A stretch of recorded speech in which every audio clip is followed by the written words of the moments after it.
Donc on a commencé un peu à aborder le sujet, c'est la vie de l'Église, on va parler de la vie de l'Église, mais aussi des personnes qui composent l'Église. Alors on peut avoir l'impression, c'est ce qu'on se disait tout de suite, là, avant qu'on commence la méditation, euh, l'Église n'est pas forcément l'image d'Épinal que l'on se fait, où tout le monde est gentil, tout le monde est beau, un peu le monde des bisounours, ni non plus quelque chose de complètement, entre guillemets, pourri, où il n'y a plus rien de bon, tout le monde est méchant, c'est complètement l'image inverse.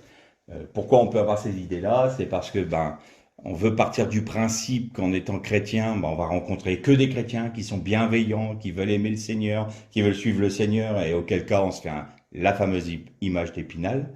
Ou alors à l'inverse, on a rencontré des personnes qui nous ont déçus dans le milieu de l'Église et qui nous ont même fait souffrir, qui nous ont fait du mal, auquel cas on jette le bébé avec l'eau du bain.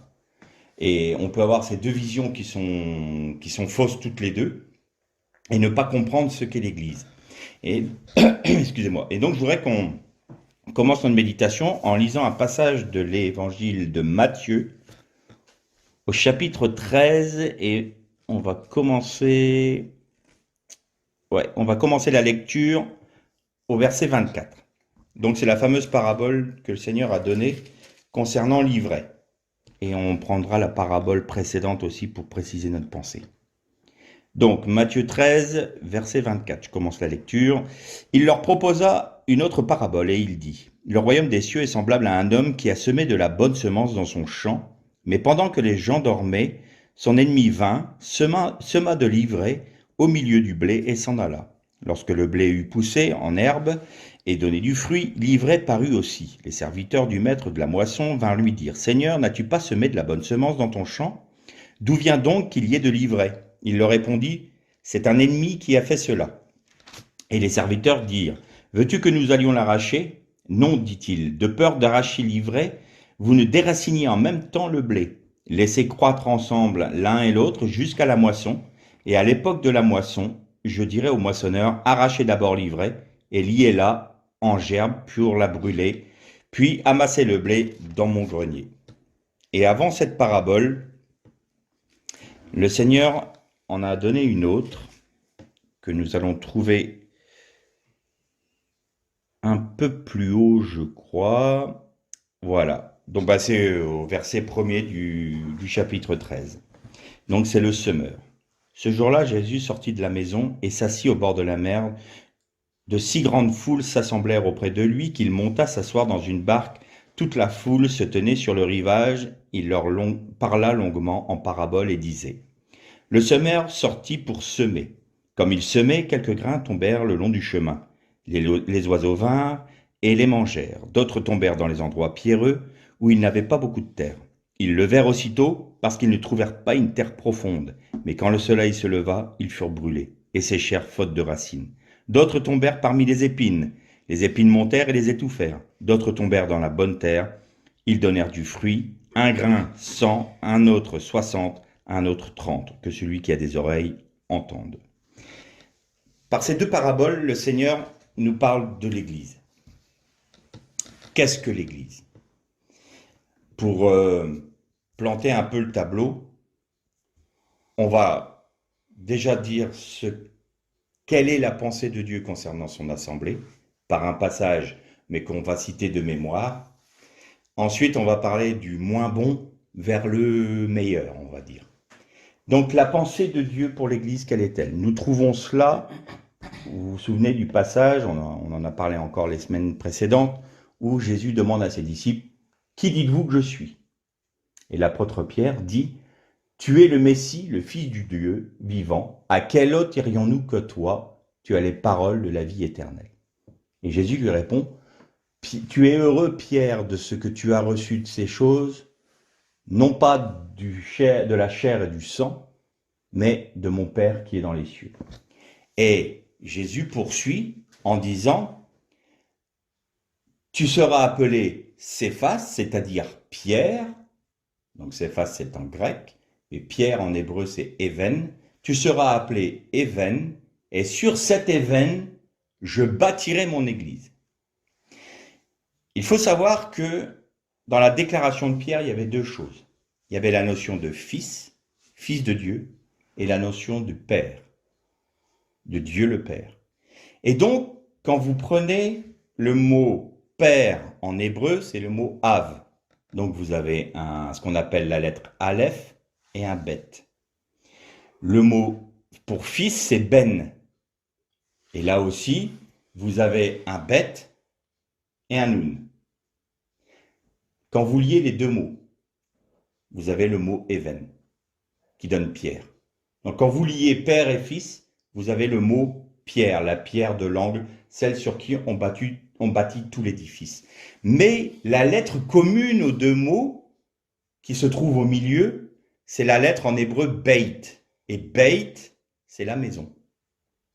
Ça veut dire la maison en hébreu. Le Beit Kadosh, c'était le temple, par exemple. Ou Bethléem, c'est la maison du pain. Donc vous voyez que dans la pensée de Dieu, son Église a pour fondement la révélation du Père et du Fils, du Père par le Fils, ce qui va édifier les pierres vivantes que nous sommes. Donc l'Église, dans la pensée de Dieu, c'est ça.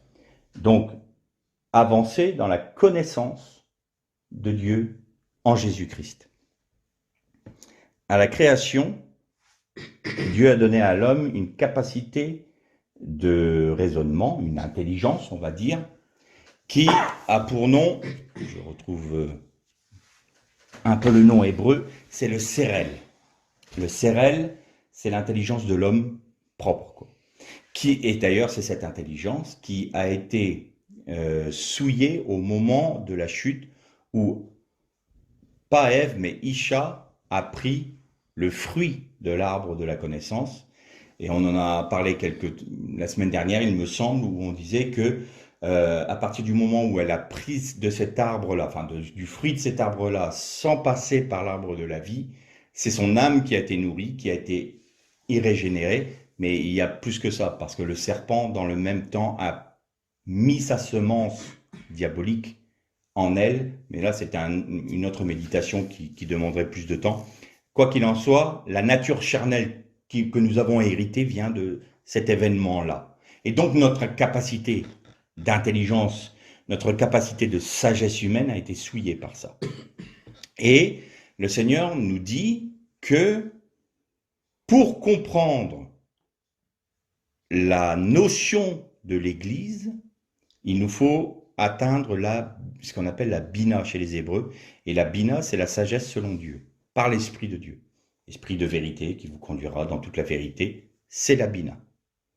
Et on va lire, donc, si vous voulez bien, un autre passage. C'est toujours dans Matthieu, c'est chapitre 16. Et on va lire à partir du verset 15.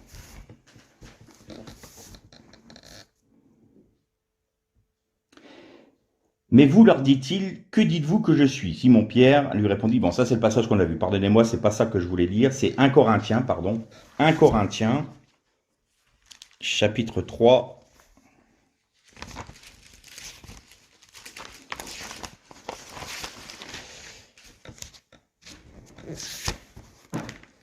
Et au verset, on va lire à partir du verset 13. 1 Corinthiens 3, 13.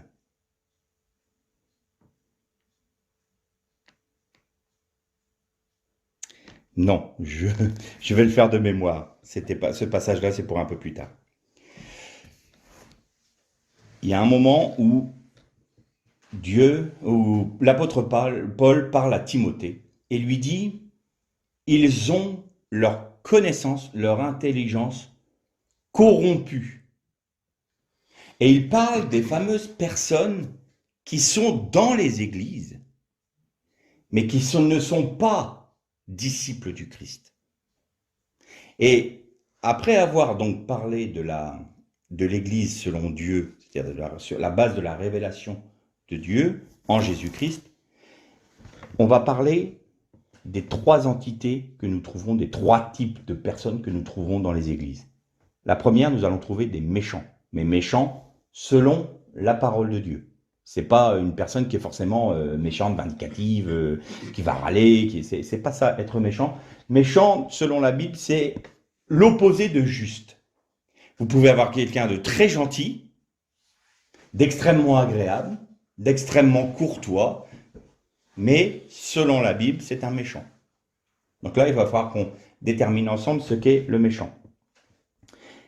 Ensuite, vous avez des personnes, ce qu'on appelle les chrétiens charnels, c'est-à-dire des chrétiens qui ont rencontré le Seigneur, pas de problème, ils ont le salut. Mais bon, voilà, c'est un peu la parabole du semeur. Les soucis de la vie vont étouffer un peu la parole. Ils ne vont pas être engagés à 300% pour Dieu. Ce qu'ils veulent, c'est le salut, mais pas forcément plus. Ils vont être conduits par leur volonté, leur propre volonté, par leur propre âme qui est non régénérée et qui les conduit dans des positions et des décisions qui sont pas selon le cœur de Dieu. Donc ils vivent un peu selon leur ancienne nature, mais ayant quand même un aspect de la vie nouvelle mais il y a un mélange, c'est pas net, c'est pas clair. Et la Bible en parle, notamment, c'est le texte qu'on voulait lire dans Matthieu 16, c'est quand l'apôtre Paul dit, mais pour eux, non, Jésus dit, pour eux, ils seront sauvés, mais comme à travers du feu. Mais toutes leurs œuvres vont être consumées. Pourquoi? Parce qu'il y a du mélange. C'est pas clair. Et le troisième type de personnes que nous rencontrons dans l'Église, ce sont les véritables disciples. Alors là, ce sont les personnes qui vont se charger de leur croix, qui n'ont pour seule vision que Christ, que la pensée de Dieu en Jésus-Christ, l'esprit de révélation, qui sont prêts à perdre leur vie pour suivre le Seigneur et qui vont avoir des victoires non pas apparentes, forcément, ils en auront bien sûr, mais ils vont avoir une vie particulière où des épreuves vont être régulièrement leur apanage. Ça va être souvent leur mode de vie. J'ai presque envie de dire, ce qui pourrait les déterminer, c'est trois mots que j'ai entendus de la bouche d'un frère qui s'appelait Mickey Hardy, qui disait, le véritable disciple, il y a trois mots qui le déterminent. C'est la souffrance, la mort et la résurrection. Eh bien, les véritables disciples dans l'Église, c'est ça. La mort à eux-mêmes. Par la vie de la souffrance, ils sont amenés à la croix. Mais en acceptant de se charger de leur croix, ils rentrent dans la vie de résurrection, dans leur vie d'ici-bas, d'ores et déjà. Donc on a ces trois types de personnes, je dis bien de personnes et non pas de chrétiens ni de frères, parce que la première catégorie ne sont pas des frères. Ce sont véritablement des méchants. C'est livré dont parlait Jésus dans sa parabole. Alors, on pourrait se poser la question, d'abord, on va parler de la première catégorie, qui sont les méchants. Qu'est-ce que le méchant? Un méchant, selon la Bible, c'est quoi? Le mot hébreu pour dire méchant, c'est racha. Un racha. Et la racine rach, en hébreu, on la retrouve dans beaucoup d'expressions qui définissent des situations ou des personnes dans certaines situations qui nous parlent justement du méchant. Alors on va voir le perverti, la perversion, le mensonge, l'enchanteur, l'idolâtre. Il va y avoir les mêmes racines. On va voir un peu tout ça. Mais il y a quand même des points précis qui peuvent nous aider à comprendre ce qu'est un méchant dans l'Église. Alors ça peut être quelqu'un, comme je dis, de très agréable, très gentil, très courtois. Il va avoir une capacité de comprendre, enfin du moins d'adhérer à la parole de Dieu, non pas parce qu'il a envie de changer, mais parce qu'il peut se plaire dans un milieu, somme toute, pas forcément désagréable. Il y a la convivialité, on va satisfaire quelques besoins humains avec des chrétiens, voilà. Mais ce qui va caractériser ces personnes-là, c'est que elles savent pertinemment bien qu'elles ne sont pas sauvées, qu'elles n'ont pas rencontré Christ, mais qu'elles ne veulent en aucun cas changer de cœur. Ça, c'est ce qui va déterminer ces personnes-là. Elles auront obligatoirement des attitudes qui vont heurter les autres. Pourquoi? Parce que même les chrétiens, les disciples qui ont du mélange dans leur vie, il y a quand même un embryon d'œuvre de Dieu qui se fait dans leur vie. Donc, c'est-à-dire que à partir du moment où elles ont reçu l'Esprit de Dieu, leur conscience, malgré tout, est aiguisée. Peut-être pas comme il le faut, mais tout de même, elle l'est. Et donc, s'ils pêchent, s'ils font quelque chose, l'Esprit de Dieu va les reprendre. Alors, il y a des moments, elles vont demander pardon. Souvent, ce sont les personnes qui trébuchent en permanence. Et je te demande pardon, Seigneur, et trébuche, pardon, Seigneur, parce qu'elles sont faibles. Il n'y a pas de fondement. Le fondement du Père et du Fils, elles ne le connaissent pas. Elles ne savent pas qui est Jésus. Elles le connaissent comme Sauveur, mais pas comme Seigneur. À partir de là, leur vie chrétienne est simplement une vie de faiblesse. Mais la première catégorie, celle des méchants, celle que nous retrouvons où Paul nous dit, ils ont comment il dit ça à Timothée? Ils ont l'apparence de la piété, mais ils ont renié ce qui en fait la force. Ça veut dire quoi? Ça veut dire qu'ils savent dans quel état ils sont. Ils n'ont aucun doute sur le fait qu'ils ne croient pas au Seigneur Jésus. Ils n'y croient pas. Le sacrifice de Jésus, pour eux, ne leur parle pas. Ou du moins, ils ne l'ont pas accepté. Ils peuvent en parler. Ils peuvent avoir l'apparence de la piété. Ils vont vous parler du Seigneur Jésus qui est mort sur la croix. Alors, si vous n'avez pas un esprit de discernement, vous dites, ah ben, il aime le Seigneur Jésus, cette personne-là aime le Seigneur Jésus, il n'y a pas de raison, elle m'en parle tout le temps. Non, il n'y a pas de réalité. Mais dans leur fort intérieur, elles savent qu'elles sont hypocrites. Elles savent qu'elles ne sont pas droites. Elles savent qu'il n'y a pas une réalité vivante. Et souvent, quand elles traversent l'épreuve, et on peut prendre l'exemple de Pharaon. Pharaon, quand arrivait la 7e plaie, c'était une plaie qui était spécifiquement pour lui. C'est lui qui était visé par cette plaie-là.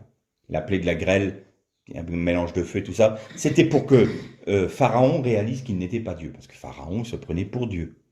D'ailleurs, juste petite parenthèse, Pharaon, c'est pharo ou paro en hébreu, ça veut dire la bouche qui dit du mal. Textuellement, Pharaon, c'est la bouche qui dit du mal. La bouche qui prononce le mal. C'est ça en hébreu. Et Pharaon, à un moment, a été appelé Moïse en lui disant « Prie ton Dieu pour que cela s'arrête et prends ton peuple et va honorer ton Dieu dans le désert, enfin, fais ce que tu veux, mais que ça s'arrête. » Et les personnes qui sont justement les méchants dans l'Église, c'est des personnes qui vont même vouloir demander à l'Église qu'on prie pour eux, pour être libérés de l'épreuve. Et ça, elles veulent bien des grâces. Elles veulent bien des avantages que l'Église peut apporter. Mais elles ne veulent en aucun cas changer de cœur. D'ailleurs, quelque temps après, Pharaon, qui revient sur sa parole, dit « Non, je vous interdis d'aller glorifier votre Dieu dans le désert. » Et ça montre bien une des spécificités de ces personnes-là. Une autre, c'est elles vont avoir un esprit ce qu'on pourrait dire dans un mot français, de commérage, c'est-à-dire elles vont colporter le mal sur les autres. Elles vont toujours critiquer les uns les autres. Il y a même dans l'hébreu une notion plus profonde que ça.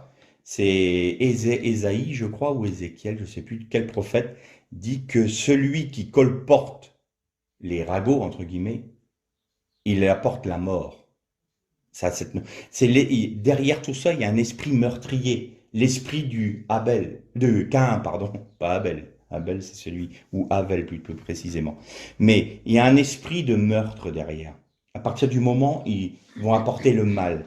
Et souvent, ces personnes-là, il y a l'hypocrisie qui va avec ça. Elles vont pas aller dire à la personne leur méchanceté. Elles vont colporter des choses. Elles vont révéler les secrets. Si elles apprennent quelque chose, entre guillemets, nous, dans notre jargon de croustillant sur quelqu'un, ah, elles aiment aller, t'as su pour la sœur un tel, t'as su frère un tel, ah bah dis donc, on n'aurait jamais pensé ça. Et là, ça colporte. Et ça, c'est un esprit de meurtre qui est derrière. Donc ça, c'est typiquement de ces personnes-là. Il faut toujours se rappeler une chose. Le méchant dans l'église peut être une personne très agréable à côtoyer. Ça peut être une personne très agréable à rencontrer. On pourrait s'en faire une amie ou un ami sans problème.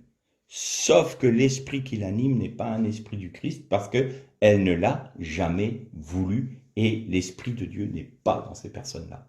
Et si on ne discerne pas ça, eh bien, on peut se tromper. Et en règle générale, au tout début, on se trompe.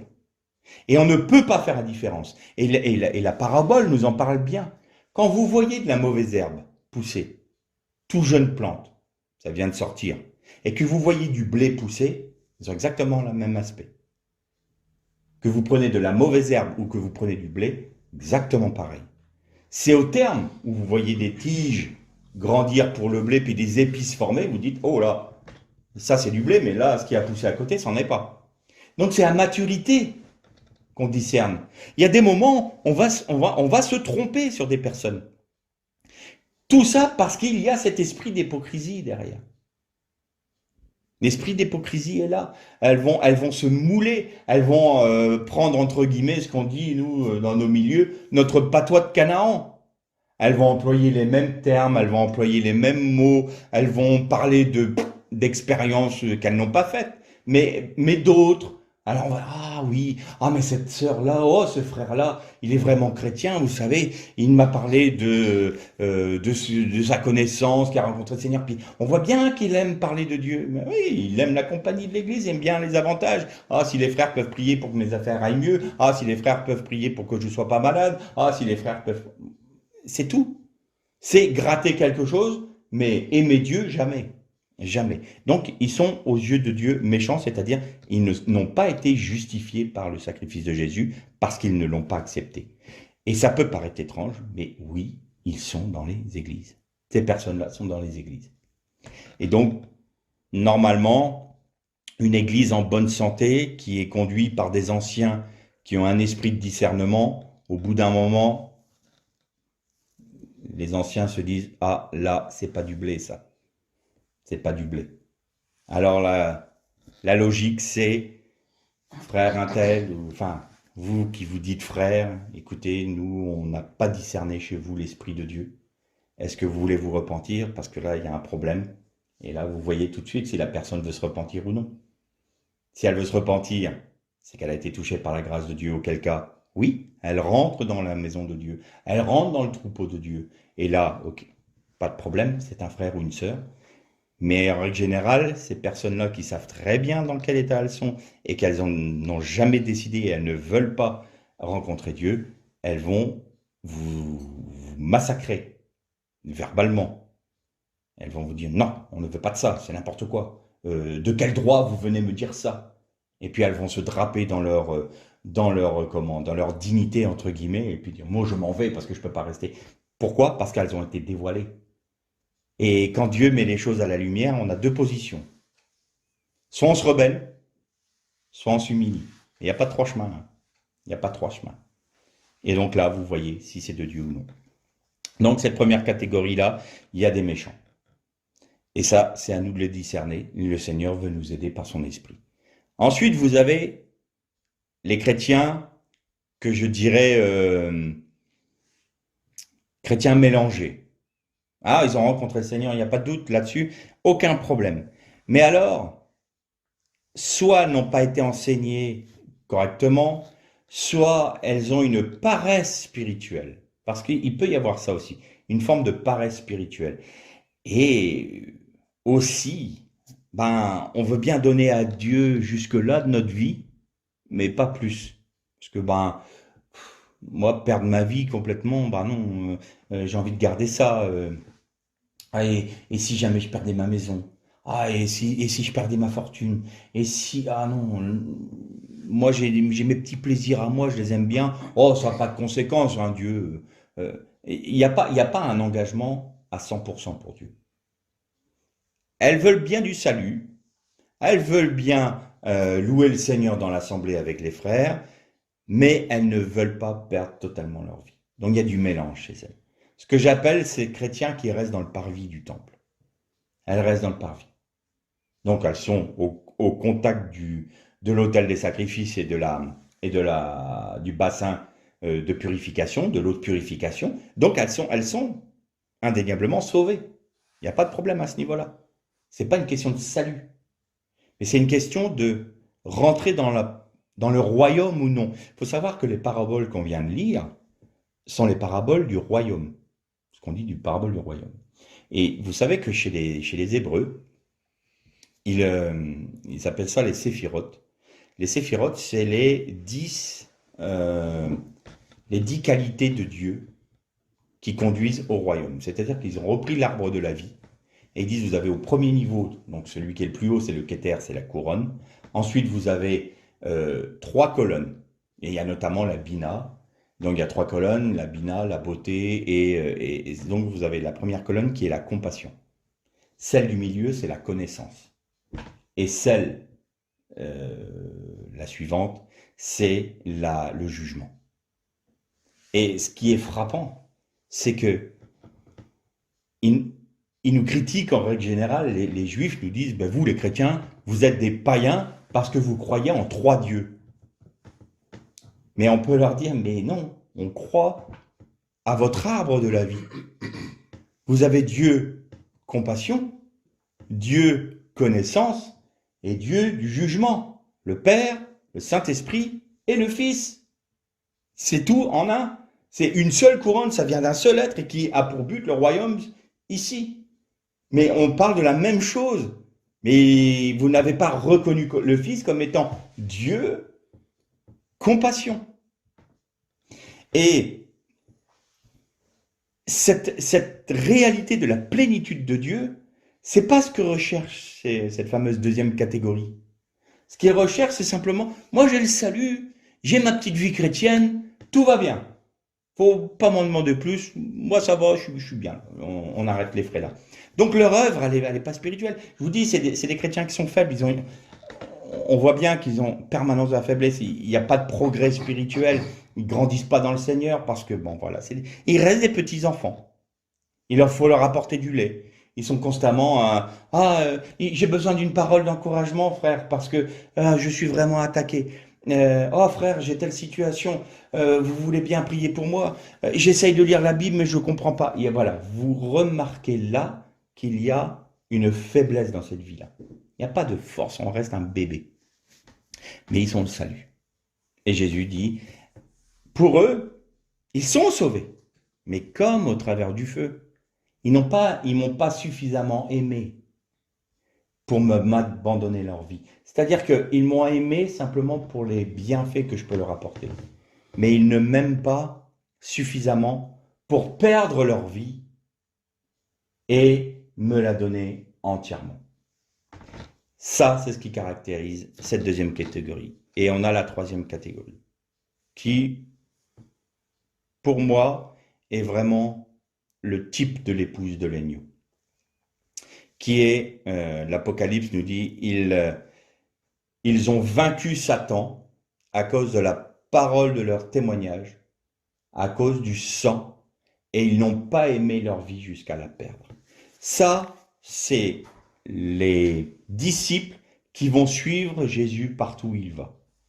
Et ce que je disais tout à l'heure, ce qui les typifie, c'est ce que disait notre frère Harry, c'est ça Mickey Hardy, pardon. Mickey Hardy, qui dit ce qui typifie ces catégories-là, c'est la souffrance, la mort et la résurrection. Alors vous dites, à part la résurrection, on ne peut pas dire que ça soit très porteur comme slogan.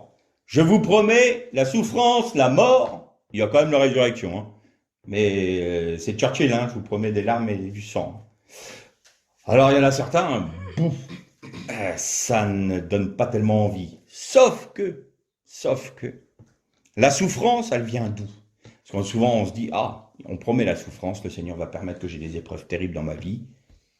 Mais notre souffrance vient du fait que notre âme ne veut pas se laisser régénérer.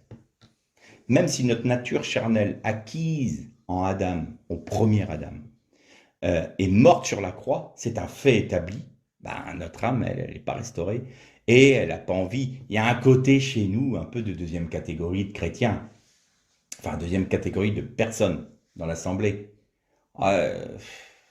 Perdre ma vie à ce point-là, la souffrance. Et puis, alors, j'ai toujours aimé, c'est notre frère Frédéric Gabel qui disait ça souvent. Au début, vous avez la souffrance qui vient à vous. Alors, elle frappe à la porte, puis vous regardez par l'œilleton, vous voyez la souffrance. Hop, hop, hop, tu peux partir, j'en veux pas. Seigneur, tu me délivres, je veux pas de la souffrance. Délivre-moi. Bon. Puis au bout d'un moment, dans la progression spirituelle, par la grâce du Seigneur, il vous fait comprendre qu'elle n'est pas là pour être votre ennemi, cette souffrance, cette épreuve-là. Alors, la deuxième situation, la souffrance vient toujours frapper à votre porte. Et puis, vous regardez à l'œilleton et dites, ah, bah, tiens, c'est l'autre qui arrive là. Bon, alors là, on ouvre la porte, bon, allez, tu fais ton boulot, excusez-moi les termes, mais vite, et puis qu'on n'en parle plus, quoi. Hein, dépêche-toi de faire ton œuvre. Et puis qu'on n'en parle plus. On n'aime pas ça. Et puis, vous grandissez encore dans le Seigneur. Parce que vous réalisez une chose, c'est que cette souffrance-là, ces épreuves-là, ces moments de difficulté vous permettent de vous appuyer sur la vie du Christ qui a été posée en vous, qui a été déposée par l'Esprit de Dieu en vous. Et donc, vous expérimentez cette vie. Et vous voyez que de l'épreuve, il va y avoir une œuvre de mort, effectivement, mais de mort de votre ancienne réaction charnelle. C'est ça qui va être mis à mort dans votre vie. Et vous allez réaliser que dans l'épreuve, Christ va prendre de plus en plus de place en vous, va répondre majoritairement à tous vos besoins parce que vous lui laissez la place. Dieu en Jésus-Christ, Dieu en nous, habitant en nous par son esprit, veut obligatoirement s'occuper de chaque aspect de notre vie. Tous. Et pour ce faire, il faut qu'on lui laisse la place. Sauf que nous, on a une âme qui est très envahissante, qui a ses petites habitudes et qui n'a pas du tout envie de se laisser conduire par l'Esprit de Dieu et par notre esprit. Donc, elle rechigne. C'est là d'où vient notre souffrance. Et donc, on commence à comprendre. Par les épreuves successives qui arrivent, on se dit, tiens, quand j'ai accepté l'épreuve, j'ai vu Christ se manifester. J'ai vu la vie du Christ se manifester. Tiens donc, là, je découvre des secrets, je découvre des trésors de la vie spirituelle. Et vous arrivez à un moment où vous arrivez, c'est ce que nous disait notre frère Frédéric, vous arrivez à l'épreuve qui vient en vous, et là, vous préparez le veau gras pour elle. C'est-à-dire que vous l'accueillez non pas comme une ennemie, comme quelqu'un qui vous veut du mal, non, vous l'accueillez en disant, oui, viens à ma table. Viens, j'ai préparé un festin pour toi. Pourquoi? Parce que je sais qu'à travers toi, la vie du Christ va se manifester encore plus en moi. Donc, je reconnais que l'épreuve ou toi qui viens à moi d'une manière, comment dire, ou au premier abord, c'est quelque chose qui est négatif, mais je sais qu'il va en ressortir quelque chose de positif. Et donc, qu'est-ce qui se passe? Vous avez la souffrance, l'épreuve qui vient à vous, vous avez la mort, vos anciennes habitudes qui meurent, et vous avez la vie de résurrection, la vie du Christ qui prend la place et qui vous fait transcender ces moments-là et qui vous fait grandir en lui et lui grandit en vous et vous vivez en nouveauté de vie. Ce faisant, vous devenez une personne qui change. Ça veut dire que vos anciennes façons de raisonner, vos anciennes façons, vous passez du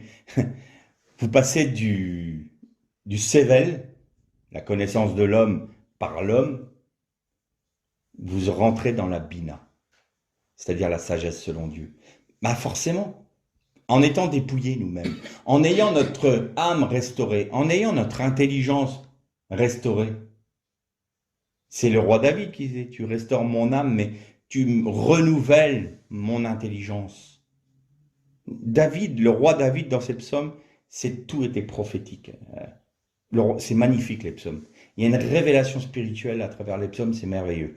Et vous rentrez dans cette dimension-là, vous changez. Et vous allez commencer à déborder de la vie du Christ. Et en débordant de la vie du Christ, vous nourrissez ceux qui vous entourent. Qu'ils soient vos frères dans l'assemblée, ou qu'ils soient vos voisins, vos amis, vos collègues de travail, tout ça. Ils arrivent et ils disent, il y a quand même quelque chose de différent chez toi, je ne sais pas qu'est-ce qui se passe. Avant, devant une situation comme ça, tu aurais réagi de telle manière. Et là, maintenant, je te trouve différent.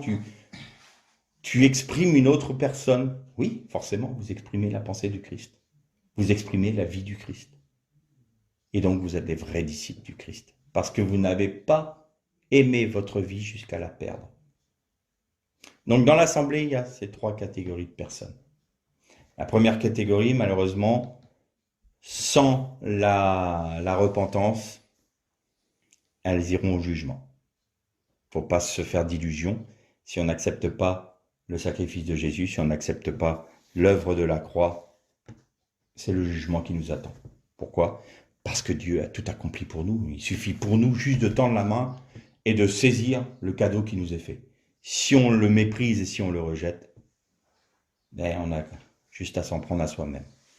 Pour la deuxième catégorie, si j'avais une exhortation à leur faire, c'est perdez votre vie de faiblesse, la vie de non-certitude, des grands moments d'allégresse que vous pouvez vivre, suivis de grands moments de dépression, suivis de grands moments d'allégresse, de grands moments de dépression, parce que votre vie est en yo-yo, votre vie n'est pas stable, vous avez peur de l'avenir, vous avez peur pour vos enfants, vous avez peur pour vos biens personnels, vous avez une vie qui est quand même marquée par la crainte.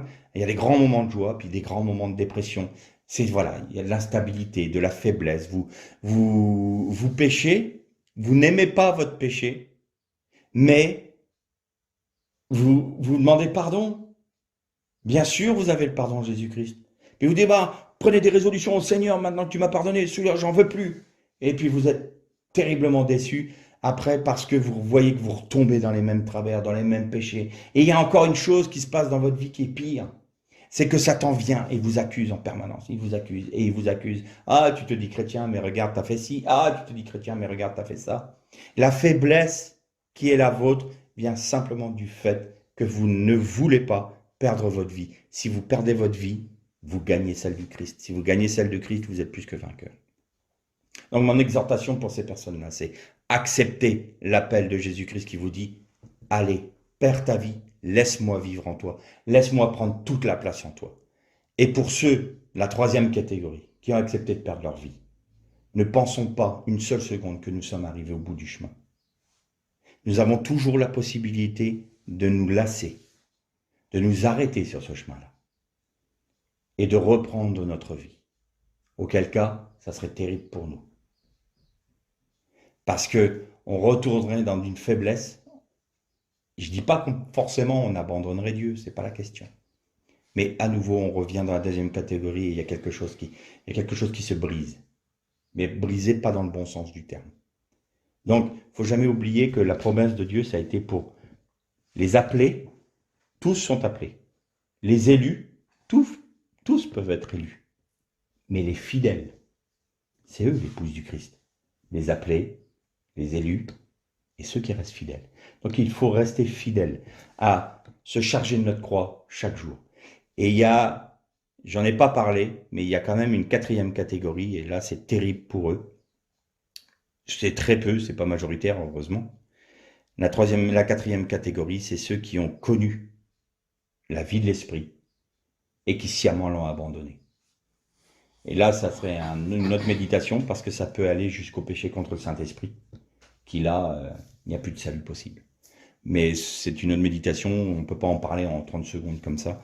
Mais cette catégorie-là, c'est la raison pour laquelle je ne l'ai pas abordée, mais on la voit dans la parabole du semeur, où la parole prend tout de suite, puis après, il n'y a plus rien. Elle brûle par le soleil, elle disparaît parce que parce qu'il n'y a pas de fondement, ils n'ont pas voulu aller dans le fondement, et ils sont repartis dans le monde. Et là, il peut y avoir quelque chose de terrible. Quand je dis partir dans le monde, c'est pas repartir dans leur faiblesse charnelle. C'est sciemment dire, Seigneur, ou Dieu, parce qu'il n'appelle plus Seigneur, euh, la vie avec toi ne m'intéresse pas, je ne la reconnais pas comme étant l'idéal, je veux retourner sous la coupe de Satan. C'est un choix délibéré là. C'est pas simplement une faiblesse. Hein, vous péchez ou vous allez faire une chose qui n'est pas selon le cœur de Dieu, c'est pas retourner dans le monde, ça. Ça, c'est une faiblesse. Et le pardon, alors évidemment, repentance, première des choses, et vous avez le pardon en Jésus-Christ et vous êtes couvert par le sang de l'agneau. Mais quand vous prenez un choix délibéré, c'est très proche de la première catégorie, sauf que c'est pire parce qu'on a goûté à l'esprit, à la vie de l'esprit. La première catégorie, non.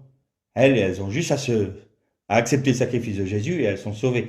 Tandis que si vous avez cheminé avec le Christ, que vous avez commencé à goûter, c'est ce que dit la Bible, hein, à goûter la vie de l'esprit, les prémices de la vie de l'esprit, et que sciemment vous dites non, j'en veux pas, je le rejette comme de la pourriture, et je préfère retourner sous la coupe de Satan, là, très gros danger. Très gros danger. Mais ce n'est pas le sujet de notre méditation. Donc en résumé, ces trois personnes-là, dans trois types de personnes dans l'Église, nous allons les rencontrer. À nous d'avoir, par la grâce de Dieu, cet esprit de discernement qui nous fait savoir qui est quoi. Des personnes qui ne sont pas, qui font partie des méchants, qui sont de la première catégorie, eh bien, exhortons-les, évangélisons-les, disons-leur, mais non, c'est pas ça d'être chrétien. Et exhortons-les à accepter Christ pour leur vie. Pour ceux qui sont de la deuxième catégorie, exhortons-les à accepter la plénitude de la vie du disciple pour qu'ils puissent rentrer dans une dimension, la vraie, véritable dimension de la vie de Jésus en eux. Et pour la troisième catégorie, exhortons-nous les uns les autres, ceux qui avons accepté de prendre la croix pour nous chaque jour, de rester fidèles à notre engagement, de rester à toujours nous charger de notre croix. Il n'y a pas d'autre chemin que de se charger de notre croix. Si on ne fait pas ça, on manque le but. On manque le but parce qu'on prête le flanc à tout ce que Satan peut nous proposer, entre guillemets, il peut nous séduire si on abandonne cette décision que nous avons prise, hein, de nous charger de la croix chaque jour, alors nous prêtons le flanc aux séductions de l'ennemi. Et là, son but, ça va être de nous détourner de notre objectif. Vous savez, c'est pernicieux parce que, comme on dit toujours en balistique, vous perdez un demi-degré, vous changez votre canon par exemple, d'un demi-degré, c'est 3 fois rien au départ de l'obus. Mais à 10 km, vous manquez la cible de plusieurs kilomètres. Donc, un tout petit écart en se disant « Oh, la croix alors, oh, pas nécessaire ». Sur l'instant, c'est pas grave, mais dans l'avenir, ça peut nous faire complètement dévier de notre position. Donc il faut qu'on soit vigilant à ça. Vigilant à nous charger de notre croix, accepter la vie du Christ. Ne pas voir forcément l'épreuve comme une ennemie. On peut avoir des épreuves qui sont des ennemis.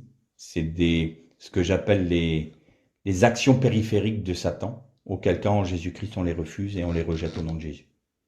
On n'a pas accepté ce qui vient de Satan et qui n'est pas là pour notre instruction et notre éducation spirituelle. Et ça aussi, le Seigneur, au fur et à mesure de notre marche, va nous faire discerner si l'épreuve que nous vivons est une épreuve que Satan met sur notre chemin qui n'est pas selon le cœur de Dieu, auquel cas il faut qu'on lutte contre eux, par l'Esprit de Dieu, contre elle, et puis celle qui va nous servir à notre instruction. Mais tout ça, c'est dans le cheminement. J'ai presque envie de dire, il arrive à un moment, le professeur est obligé de s'arrêter à la théorie. Voilà, vous avez la théorie. Maintenant, vous allez aller dans l'atelier et vous allez mettre en pratique ce que vous avez appris. Eh bien, la parole de Dieu, c'est la théorie. La parole de Dieu va nous inciter, va nous donner les techniques, va nous apprendre comment il faut faire tel geste, tel geste, tel geste. Mais c'est à nous, après, d'aller dans l'atelier et de mettre en pratique ce qu'on a appris. Et donc, ça fait partie de cette mise en pratique. Bon, que le Seigneur vous bénisse.